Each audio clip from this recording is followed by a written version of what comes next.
لیکن اس کے علاوہ معین شخص ہوگا دجال. یہ معین شخص جو دجال ہوگا اس کے بارے میں بھی ایک تو بالکل متفق علیہ چیزیں ہیں. نمبر ایک کہ وہ شخص ہے، قطعی ہے، یقینی ہے، اس کا حلیہ بھی حضور صلی اللہ علیہ وسلم نے احادیث کے اندر بیان کیا. دوسری بات یہ ہے کہ اس کے ہاتھ میں قوانین قدرت، گویا کہ تسخیر کائنات، گویا کہ نقطۂ عروج کو پہنچ چکی. تمام اختیارات الہی تقریباً اس کے ہاتھ میں آ چکے ہوں. جو بڑے سے بڑے معجزے اللہ تعالیٰ نے نبیوں کو دیے ہیں وہ معجزے کر کے دکھائے گا.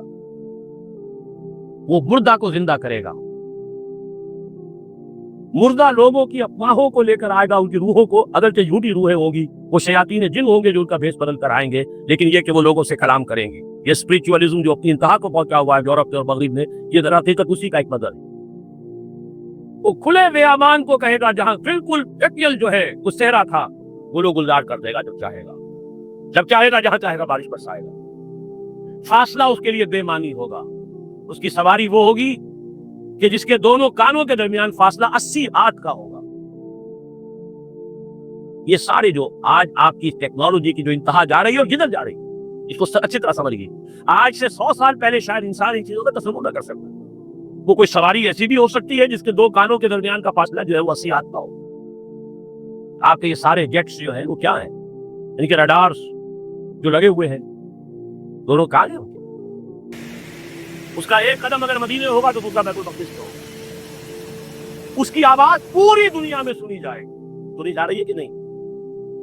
یہ ساری قدرت، ساری قوتیں، تسخیر کائنات کلیتاً ایک آدمی کو چیر کر دو ٹکڑے کرے گا، دونوں ٹکڑوں کو علیحدہ کرے گا، ان کے درمیان چلے گا اور پھر ان دونوں کو جوڑے گا اور کھڑا کر دے گا. احادیث میں صحیح موجود ہے. سرجری جدھر جا رہی ہے بولے کہ نہیں کہ وہاں تک آدمی پہنچ جائے. فریز کر کے تو یہ معاملہ ہو ہی سکتا ہے، لیکن یہ کہ ابھی اگلا اور قدم کیا ہوگا کچھ نہیں کہہ سکتے. یہ چیزیں تو ہے متفق علیہ.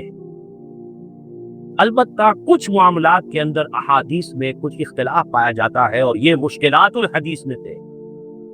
اور میں بھی چونکہ اس مسئلے میں اب تک بھی اسی درجے میں، ابھی قطعیت کے ساتھ میں کوئی بات نہیں کہہ پا رہا ہوں، لیکن اب چونکہ گمان غالب کے درجے میں ایک رائے تک پہنچ چکا ہوں، اس لیے میں نے آج اس بات کو آپ تک پہنچانے کے لیے یہ عنوان اختیار کیا. اس لیے کہ حدیث میں جو آتی ہے تفاصیل اس سے معلوم ہوتا ہے کہ یہ دجال دو دلیل کرے گا. یا تو وہ دو دلیل کرنے والے دو دجال علیحدہ ہے، یا یہ دونوں دلیل کرنے والا شخص ایک ہی ہے. بس یہ مسئلہ ہے کہ جو آج تک مجھ سے حل نہیں ہوا تھا، اب تک کہنا چاہیے آج تک نہیں. اور یہ اس میں علماء سے بھی گفتگو ہوئی ہے، اور جن لوگوں نے اس مفہوم موضوعات پر اپنا وقت لگایا ہے ان سے بھی گفتگو ہوئی ہے، تو وہ بھی اس مسئلے کو حل کرنے سے تاحال قاصر ہے.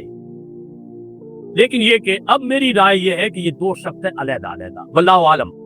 لیکن ایک رائے تک میں پہنچ چکا ہوں، اس لیے وہ رائے آپ کے سامنے رکھ رہا ہوں، اور آپ کے ذریعے سے وہ آگے بھی پھیلے گی تو اہل علم کے ساتھ جو ہے اس معاملے کے اندر تبادلہ خیالات کی نوبت آئے گی انشاءاللہ. لیکن یہ کہ اس میں یہ بات قطعی اور یقینی ہے کہ اس طرح کا ایک شخص پیدا ہوگا. البتہ یہ کہ آیا وہ دو ہوں گے دو مختلف اوقات میں، یا ایک ہی ہوگا ایک ہی وقت میں، صرف اس میں اختلاف. میرے نزدیک وہ دو ہوں گے. ایک وہ شخص جو جھوٹا مسیح ہونے کا دعویٰ کرے، المسیح الدجال. جیسے حضور نے فرمایا میری امت میں 30 دجال اٹھیں گے جو نبی کا دعویٰ کریں گے، جن میں سے 5-6 تو حضور کے اپنے زمانے میں اور آپ سے مستقل پڑے ہوئے تھے. فاضل محمد علی باب ہو، بہاء اللہ ہو، قادیانی اور کہاں کہاں کون کون اٹھے ہوں گے واللہ عالم. اسی طریقے سے ایک شخص مسیح ہونے کا دعویٰ کر کے کھڑا ہوگا، یہودی ہوگا. یہ ہے اصل میں وہ شے. اور اس میں جو ان دونوں شخصیتوں کے مابین اگر کوئی ذرا سا اگر ابہام رہا ہے تو میں ایک حدیث بھی نوٹ کر کے لایا تھا، حضرت عبادہ ابن صامت رضی اللہ تعالیٰ عنہ سے ہے، الرسول اللہ ہے، انی حدثتکم عن الدجال حتی خشیت اللہ تقاتلوا. میں نے تمہیں دجال کے بارے میں بہت سی باتیں بتائی ہیں تو مجھے یہ گمان ہوا کہ شاید تم اسے سمجھ نہ پاؤ. یہ اندیشہ خود حضور صلی اللہ علیہ وسلم کو ہوا ہے، اور یہ سنن ابی داؤد کی روایت ہے. بہرحال میں جو کچھ عرض کر رہا ہوں کہ میں اس رائے تک پہنچاؤں کہ یہ دو علیحدہ شخصیتیں ہیں.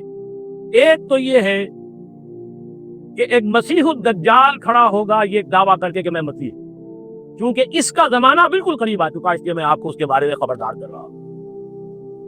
دوسرا جو مسیح جس کی شخصیت مسیح دجال کی آتی ہے